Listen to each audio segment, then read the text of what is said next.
আজকে স্টার্ট করেছিলাম ব্লগটা আমি কিভাবে আমার ঠাকুর সেবা করি সেটা দিয়ে।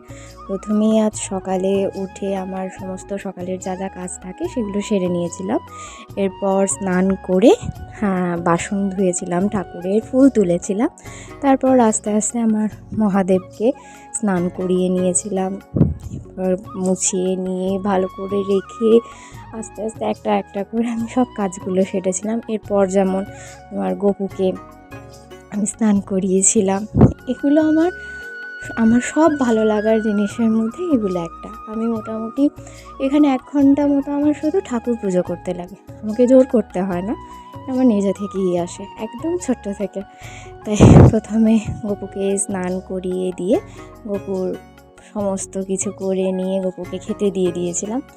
এরপর একটু আরতি করেছিলাম, আস্তে আস্তে যা যা করার ঠাকুর পুজোতে সমস্তই করেছিলাম। প্রথমেই বললাম পুজো করতে আমার অনেকটা টাইম লেগে যায় এই জন্য।